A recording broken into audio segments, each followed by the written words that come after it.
Fala Luiz, tudo bom? Boa noite.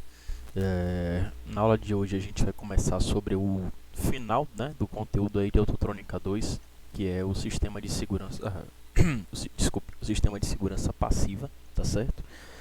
A gente já viu o sistema de segurança ativa, né, nós vimos algo relacionado aí ao sistema de ar-condicionado, né, ficaria faltando apenas o conteúdo de multimídia, de rádio, né, digamos assim, a parte o que a gente chama de sistema de conforto e conveniência, tá? Mas aí eu pretendo no final da nossa última aula, né, deixar um slide, né, ou até mesmo um PDFzinho para que depois você possa dar uma lida, né, e tirar eventuais dúvidas. Então a gente está hoje aqui na aula 4 do 6.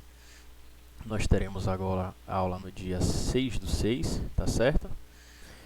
4 do 6, 6 do 6. Na outra semana, na próxima semana, a gente não teria aula, né, por ser dia 11, né, só que essa aula ela foi antecipada, né, porque a gente não tem mais o feriado do dia 11 de junho. Então a gente vai ter aula na quinta-feira da semana que vem, que vai ser essa aula daqui, ó, 67 e 68, que é a aula 11 do 6. Depois nós teremos a aula 69 e 70, né, no dia 13, tá? E aí por fim, a gente vai ter a aula 71 e 72 no dia 18. Então, dia 18, né, exatamente daqui a 15 dias, é o dia que a gente vai finalizar a nossa disciplina. Por estar faltando um pouquinho de conteúdo, eu não vou conseguir fazer no dia 18 apenas a entrega do resultado, né? Então você vai ter aula hoje, dia 4. Esta aula eu pretendo, né, fazer com que ela dure até o dia 6. Na semana que vem eu vou gravar mais uma outra aula, que vai ser o dia 11 e dia 13. E aí no dia 18 nós temos a nossa avaliação, tá certo? Deixa eu voltar aqui. Bom, então como eu falei a vocês, como eu te falei, a aula de hoje é sobre segurança passiva.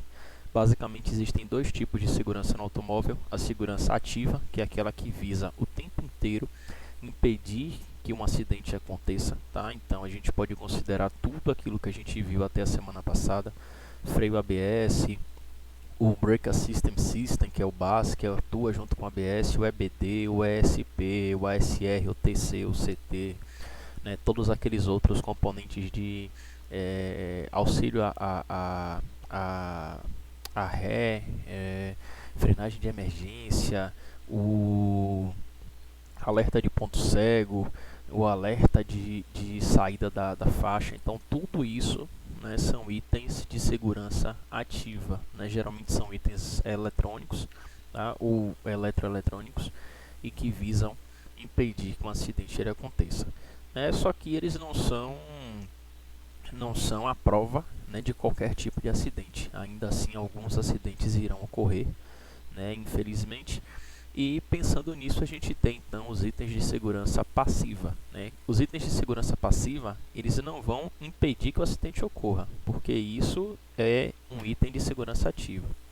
O item de segurança passiva ele vai minimizar as consequências do acidente, tá? Então, o acidente aconteceu, não tem mais o que ser feito. A única coisa possível agora é a gente tratar, né, aquele cenário. Então, quando a gente fala em tratar, é impedir, ou impedir não, desculpe, é minimizar. Eu ia falar impedir a morte, tá? Mas é minimizar, né, todas as consequências do acidente. E o objetivo sempre é, claro, fazer com que todos os ocupantes eles saiam vivos do automóvel. Tá? Esse é que vem a ser a grande ideia do sistema de segurança passiva. E aí a gente pode citar né, aquele que a gente mais conhece, que são os airbags. Antigamente só tínhamos um airbag, que era o airbag frontal, né? Hoje a gente já tem outros airbags. Então a gente tem airbag lateral, que fica no banco, airbag de cortina, que fica na dobradiça, na coluna. A gente tem airbag de joelho em alguns veículos. Existe em casos de alguns carros da Volvo, o que eles chamam de airbag de pedestre, que na verdade é uma bolsa de ar que se infla na região da churrasqueira do carro, né? Então esse é o principal item, né, de segurança passiva, uma vez que nós já estamos acostumados, né, com a questão do cinto de segurança e dos vidros laminados. Então, cinto de segurança e vidro laminado entrou em algo que a gente já não considera mais como um item de segurança passiva, né? Já é algo que é muito comum para a gente. É o que acontece, por exemplo, alguns anos atrás com as rodas. Existem algumas literaturas, principalmente literaturas lá de fora da Europa, que quando as rodas elas saíram de rodas de ferro e passaram a ser rodas de liga leve, essas rodas de liga leve elas eram consideradas itens de segurança ativa, só para você ter uma noção. Hoje em dia não faz tanto sentido, né? Com tanta tecnologia envolvida, não faz tanto sentido a gente falar que uma roda é um item de segurança ativa, tá? Bom, mas vamos seguindo, né? A aula de hoje é mais para a gente conhecer um pouquinho do crash test, um pouquinho dos acidentes. Eu vou passar essa parte um pouco mais rápido, tá? A primeira pessoa reconhecidamente morta por um acidente automobilístico foi um cara de lá de Londres, um londrino chamado Bridgeton Scroll, em 1896. Desde 1896, milhares de pessoas já sofreram algum tipo de acidente ou infelizmente foram mortas por algum acidente de carro, tá? As estatísticas elas mostram que no total dos impactos 83% acontecem contra veículos em movimento, quase que 9% são contra alvos que são fixos, né? E a outra diferença, os outros 8% acontece contra alvos não fixos, né? Animais, pessoas, objetos variados. Então 83% é de veículo, 9% são com alvos fixos. A gente pode citar poste, cerca, guarda-reio, né? Árvore, qualquer coisa nesse sentido. E os outros 8% acontecem com animais, pessoas e alguns objetos variados que não necessariamente estão parados ali sobre a rodovia, né? Dos acidentes, o impacto frontal até os dias de hoje é o que mais domina.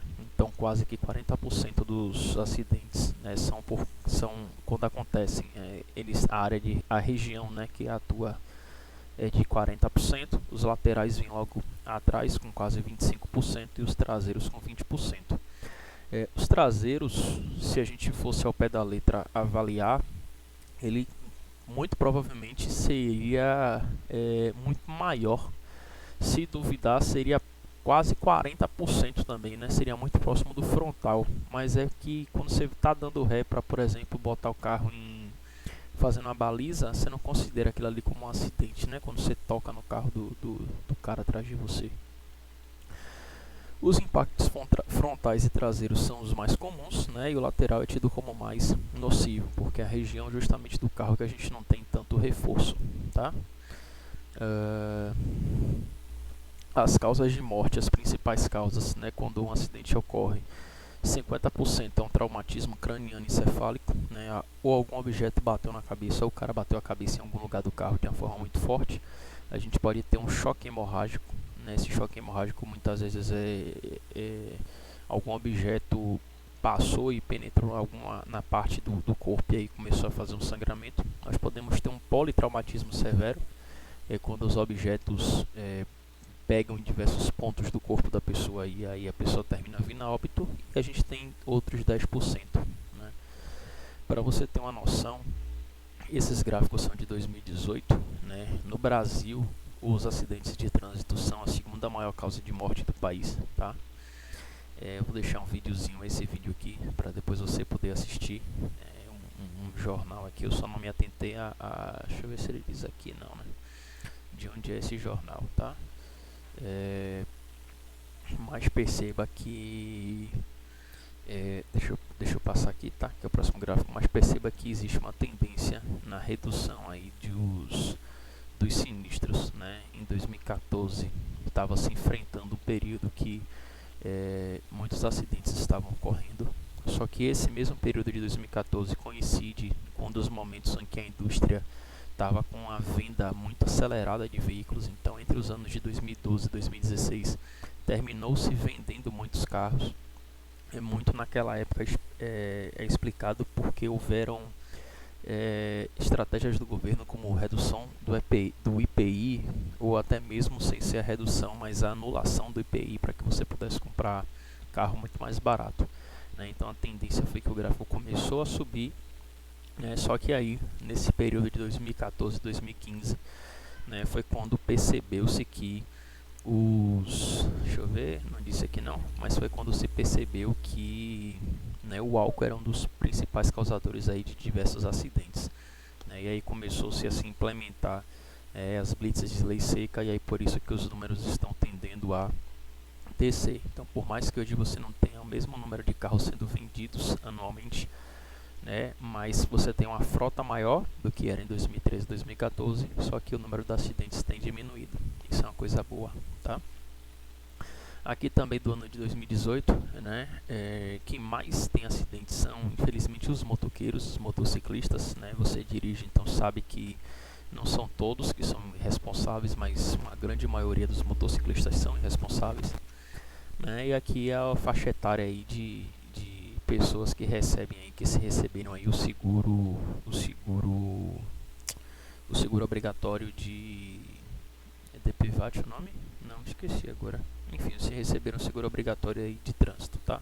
Que tiveram que ser, acho que foi acionado.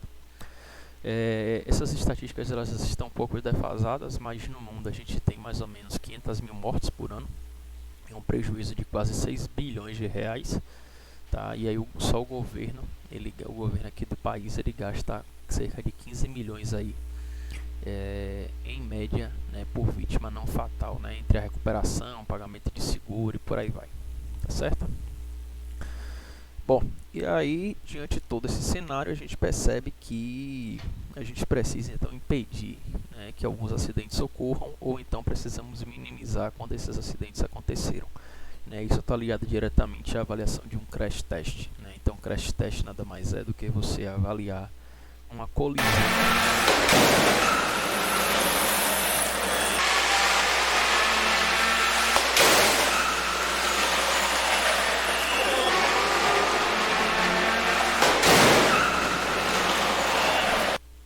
Então, nada mais é do que você avaliar numa colisão qual foi o comportamento deste veículo, né? E através, né, dessa simulação de colisão você conseguir identificar, né, se o seu veículo ele é seguro o suficiente para fazer com que as pessoas não venham a ter, né, uma morte por conta de uma colisão, né? Então, os crash tests eles são testes efetuados pelos fabricantes para verificar o comportamento do veículo e dos ocupantes em colisões. Há muitos anos atrás, o crash test era feito, né, apenas para o motorista ou para o motorista e passageiro, né? Atualmente tem se dado bastante atenção até para uma cadeirinha de bebê instalada no fundo do carro, né, ali no centro do carro.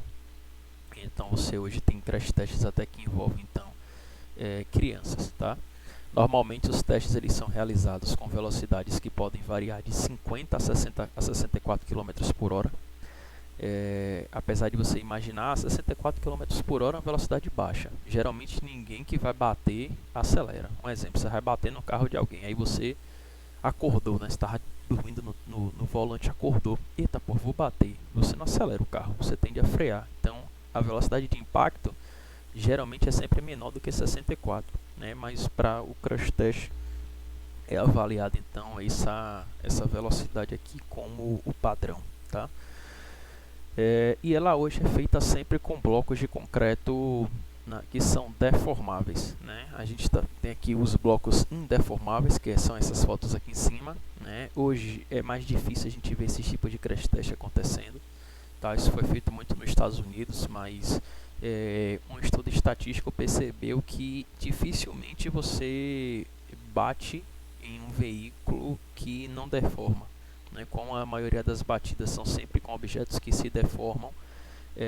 Quem lançou isso foi a Euro NCAP e consequentemente depois a legislação dos Estados Unidos acabou acatando isso daí.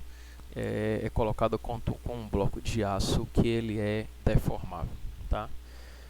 E aí cabe salientar então que nenhuma estrutura veicular conhecida suporta impacto acima de 120 km por hora. Tem um vídeo aqui, não sei se a gente vai conseguir achar esse vídeo de uma forma fácil. Vou tentar aqui achar com você. Ainda não se sabe o que causou o acidente. De um Focus, não é crash test não, Focus, acho que é 160 milhas por hora. Pronto, isso aqui, ó, 120.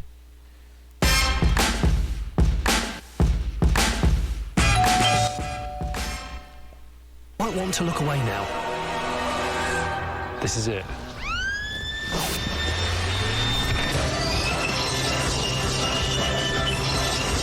Oh my God!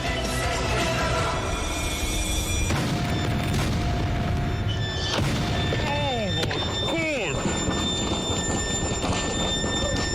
Listen to the echo.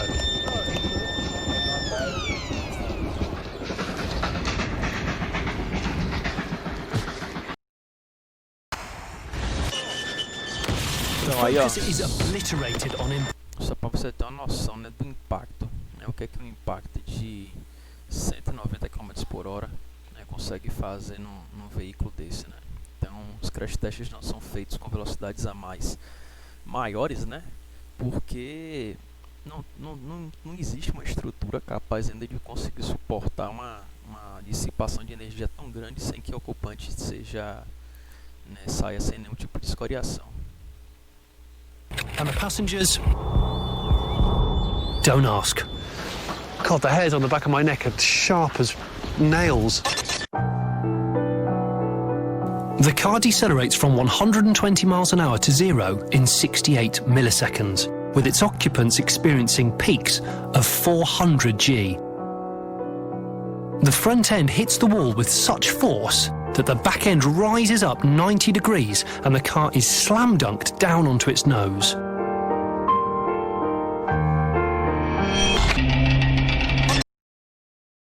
Vou deixar o vídeo aqui também na apresentação, tá? Depois você pode assistir todo.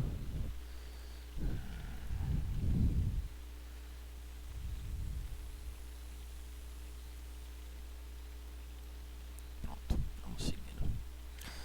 Então, como eu te falei, os crash tests eles são testes realizados, né, com barreiras atualmente que são deformáveis, né, que são em que o veículo ele é acelerado entre 50 e 64, foi isso mesmo? Foi 64 km por hora, tá?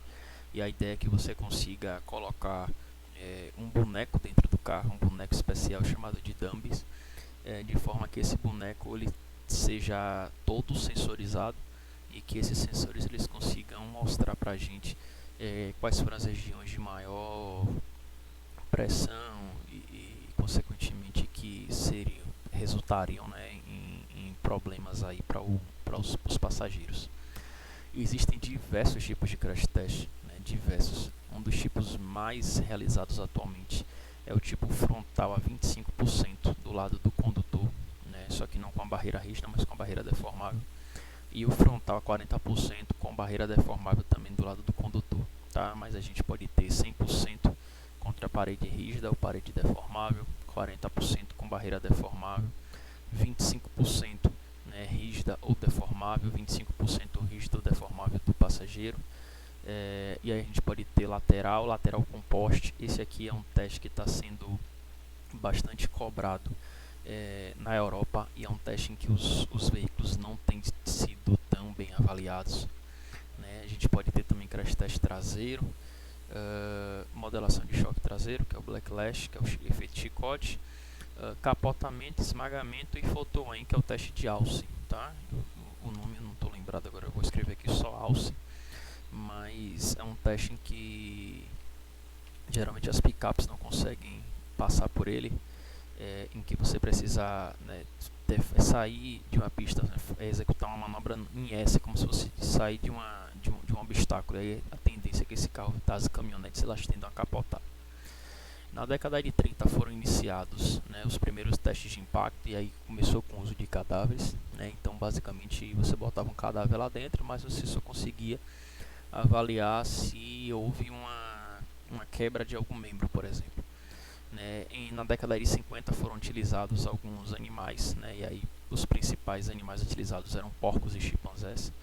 Depois da década de 50, alguns voluntários aí se colocaram em prol da ciência automotiva, só que isso resultava aí, no caso desse coronel aí, o John Paul, né, em desacelerações muito grandes, né? Isso fazia com que os órgãos, né, tivessem uma movimentação interna, o que acarretava aí às vezes morte hemorrágica, coisas desse tipo. E aí depois é que vieram, então, né, na década de 70, 80, que vieram a aplicação dos dummies, tá? Nos Estados Unidos a gente tem a organização, né, que impõe as normas para os testes, que é a NHTSA, National Highway Traffic Safety Administration. Na Europa a gente tem a Euro NCAP, né, que é a European New Car Assessment Program. Essas duas são as duas mais conhecidas no mundo inteiro. No Brasil, né, a gente tem a BNT, que a BNT basicamente segue as normas europeias, né. Como eu falei a vocês, as normas americanas elas meio que começaram a aderir, né, depois das normas europeias, porque a maioria das montadoras e fabricantes mais tops do mundo, elas, né, o berço delas são europeus. E então no Brasil a gente usa a BNT, tá? Então é através da BNT que a gente tem as normas que os veículos devem seguir na hora de fazer um crash test. Os dummies, então, como eu falei a vocês, na década de 70 foram desenvolvidos, mas a sua aplicação realmente só começou a ser bem utilizada aí em 70 e 80. Né? De 70 e 80, quando eles foram, né, bastante utilizados para cá, muita coisa se desenvolveu. Basicamente, as principais evoluções que esses bonecos eles tiveram, né, foram articulações.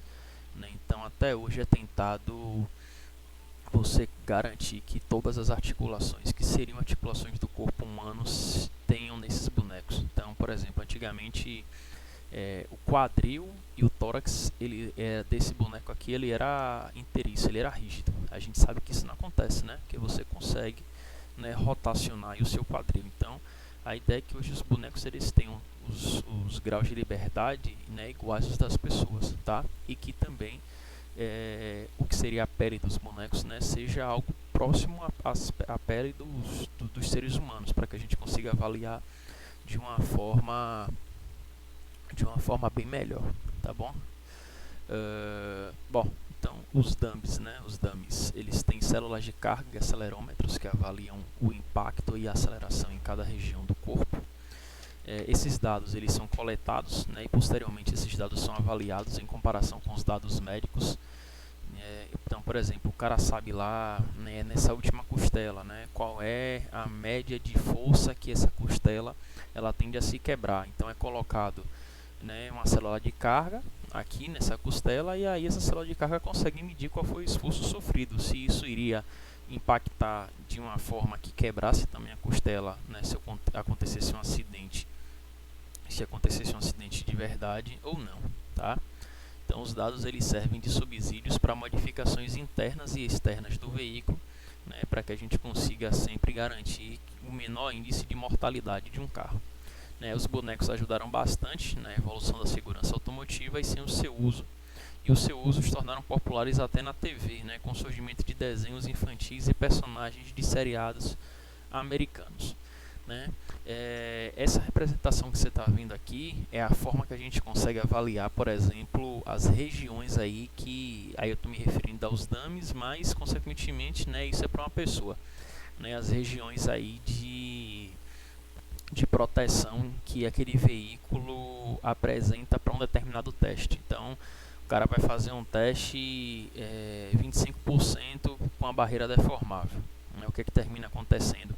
Coloca um dummy lá, e aí, à medida que você tem o choque, né, daquele veículo com aquela barreira deformável, as células, né, e os acelerômetros, né, células de carga e os acelerômetros detectam, né, qual é que foi tanto a desaceleração quanto o impacto sofrido aí por esses bonecos. E como você tem tudo tabelado, quais são as informações em que causariam cortes ou rupturas de braço ou quebra de joelho e por aí vai, então você consegue mapear, né, de forma em que mostre o que é que o passageiro ou o motorista eles enfrentaram aí nessa batida, né? Então perceba aqui, ó, que isso aqui, da forma que a gente está vendo aqui, está parecendo até que é um carro japonês, né? Um carro japonês não, desculpa, um carro japonês mesmo, isso mesmo, japonês que anda do outro lado, né?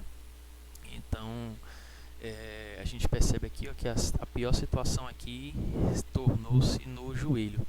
É por isso que, como o motorista trabalha mais próximo do painel, é por isso que diversos carros eles são equipados com airbag de joelho. Aí vocês veem dizer que eles têm 7 airbags, né?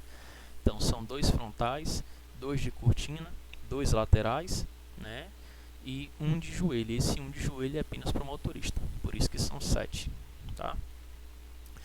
À medida que a gente gera então esses índices, né, do que foi adequado, do que foi razoável, do que foi fraco, do que foi pobre, do que foi bom, a gente consegue, por exemplo, chegar aqui nos níveis que nós temos costume de ver, né, nas revistas ou nos sites, né, ou até mesmo nas montadoras, que são os resultados que aqueles carros eles conseguiram atingir, né, de acordo com o seu crash test, né, e esses resultados eles são mostrados em formas de estrela. Então, quanto mais estrelas, né, mais seguro é aquele veículo, ou seja, a probabilidade de você morrer por conta de um acidente com aquele carro, né, ela é muito pequena, tá? Então, os veículos recebem pontos representados por estrelas de acordo com o resultado do teste, né, e são considerados o grau de proteção para os ocupantes adultos e para as crianças, tá? Essas estrelas, né, esses níveis aqui, eles indicam o resultado do teste, né, e um ferimento é considerado sério quando ele requer uma intervenção médica imediata com risco de vida, ou seja, se o cara não for atendido naquele momento, né, por uma ambulância ou não for levado de uma forma muito rápida para um hospital, né, ele vai chegar a óbito. Então, quando a gente tem um veículo com uma estrela apenas, é porque 46% ou mais de chance de ferimento sério, e aí depois a gente vai, né, aumenta a estrela e reduz a chance de ferimento. Então, 2 estrelas de 36 a 45, 3 estrelas de 21 a 35, 4 de 11 a 20 e 5 estrelas, né, 10% ou menos, né, da chance de um ferimento sério acontecer, tá? Nos impactos laterais, né, percebam que a chance, né, de conseguir uma quinta estrela é mais difícil. Observe que no impacto frontal 10% de ferimentos sérios que levam a 5 estrelas, enquanto aqui que é 5%, tá? Então os ferimentos na cabeça não são considerados nesse teste, o foco aí é o tórax e a bacia. Então o ferimento é considerado sério quando requer uma intervenção médica, como eu já falei a você, tá bom?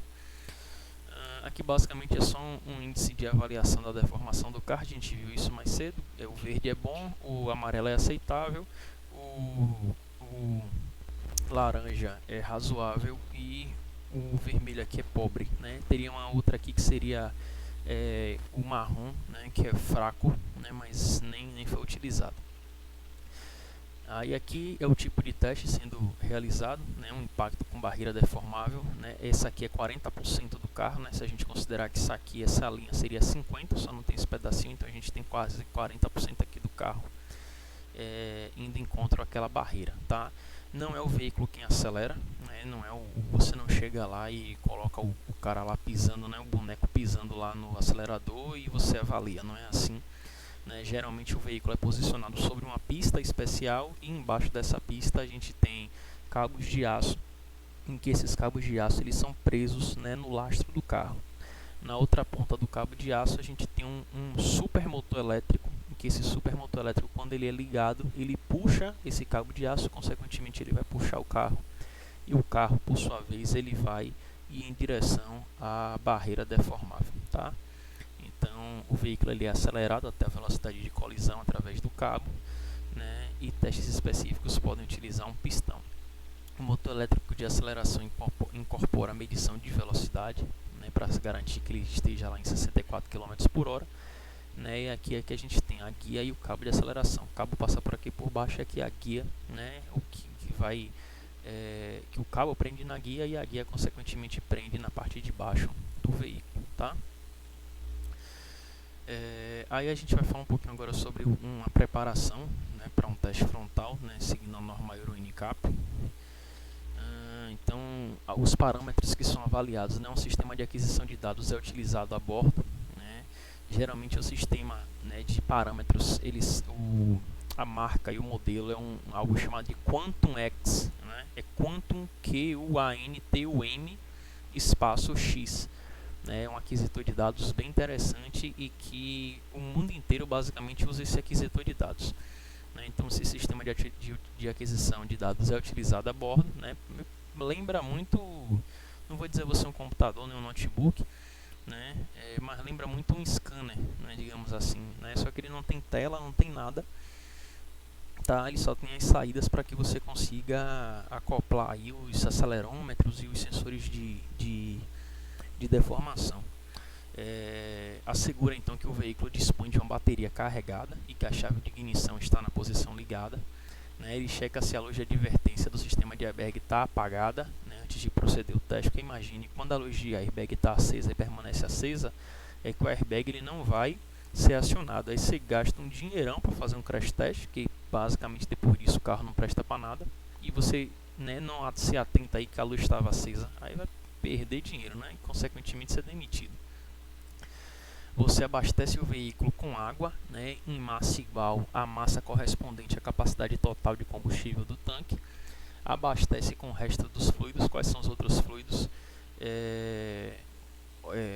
Fluido de arrefecimento, né, o fluido para limpar o para-brisa, tá? Eu não tenho certeza agora, mas eu acho que o único fluido que não é abastecido nesse caso é o óleo do motor, tá? Mas depois eu posso estar tirando essa dúvida, ou até mesmo você dá uma pesquisada e depois escreve aí nos comentários. Mas se eu não estou enganado, o único que não é substituído por água é o óleo do motor, tá? Infla os pneus para a pressão de meia carga indicada pelo fabricante do veículo, né? Assegura que existe um pneu step e as ferramentas originais estão presas, elas não podem estar soltas, né, nem estar fora do carro. Retira o que não houver de original do carro, né? Pesa o veículo e registra esse valor, né? Aí lá na frente, né, onde o carro vai bater, é utilizado um bloco de alumínio deformável nessas dimensões aqui, altura, largura e comprimento. A altura, largura só pode ser comprimento, né?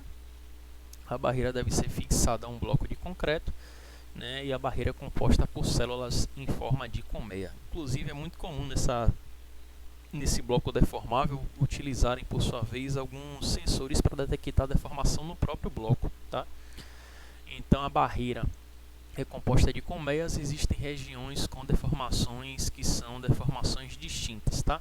Aí você está vendo aqui, né, na legenda aqui como são essas colmeias e consequentemente a resistência dessa parte da barreira ela é diferente, né? Como eu falei a vocês, em algumas instalações a barreira é instrumentada para avaliar a energia do impacto, né? E aí é como essa barreira ela fica aí depois que o cara vem e bateu no carro, né? Então perceba que a gente tem uma parte aqui na frente, depois essa outra parte aqui atrás, e aqui é a barra de concreto que não é deformável, tá? Então o impacto frontal, né, ele avalia o comportamento do veículo e o ocupante na ocorrência de uma barreira deformável, tá bom? Nesse impacto frontal é avaliado a partir da leitura obtida por meio dos sensores o choque do dummy com as paredes instrutivas da cabine, né? Também é medido, né, os efeitos causados pela desaceleração brusca, tá? Há dois equipamentos importantes que contribuem para o carro ir bem nessa avaliação, né? O airbag e o cinto de segurança com pré-tensionador. A gente vai falar sobre esses dois assuntos um pouquinho depois. As bolsas frontais duplas são obrigatórias nos automóveis à venda no Brasil. Isso aí é desde 2014. Essa legislação entrou junto com a legislação do ABS, tá? Pela norma europeia, o impacto com a barreira deve ser a 64 km por hora, com mais ou menos 1 km, né, o que equivale aí a 40 milhas por hora. E a velocidade deve ser medida o mais próximo possível, aí do impacto, tá? A gente também tem o overlap, né? Então deve existir um overlap de 40%, mais ou menos 20 milímetros da frente do veículo ao ocorrer o impacto, né? Essa providência simula a maior parte dos acidentes, né, em que o motorista ele consegue tirar boa parte do veículo para evitar que aconteça um choque, né, 100% frontal. E esse, como eu falei a vocês, é o choque mais realizado, né? Aí por isso que eu te disse que lá naquele slide lá em cima ele estava marcando 40% com barreira não deformável, né? Mas se percebe aqui pela norma europeia isso acontece também com barreiras deformáveis, tá? Né? Então é um impacto que é um pouco mais deslocado do centro e é o que é o mais realizado, tá? Vamos ver aqui só esse videozinho aqui. Vou botar aqui em cima que aí a gente assiste.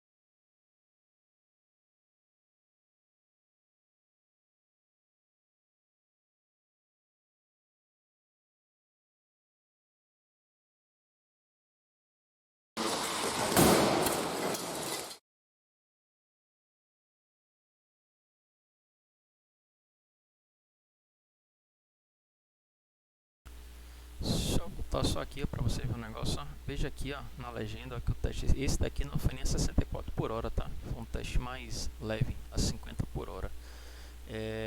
E assim, na sala de testes, né, existem diversas câmeras, tá? Então a gente tem um sistema aqui de câmera que pega aqui na frente, um que pega na lateral, outro que pega aqui pelo fundo. Muitas vezes na parte interna do carro é acoplada alguma câmera e tem que garantir que essa câmera ela não venha se desprender no impacto, né, para ela não interferir no resultado.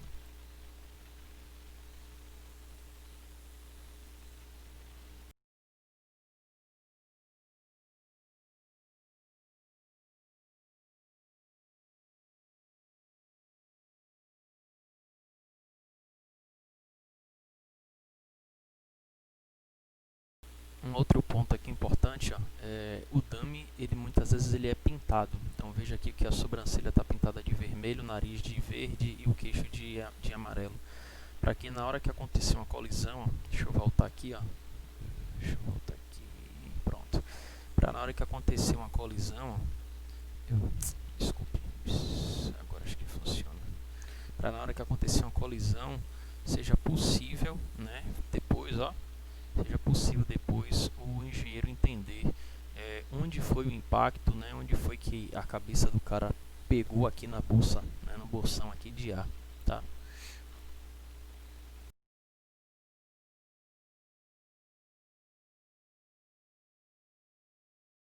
Rapaz, com certeza aqui quebrou o pescoço. Aqui, meu irmão, se não quebrou o pescoço, o moleque aqui é bom, viu? Porque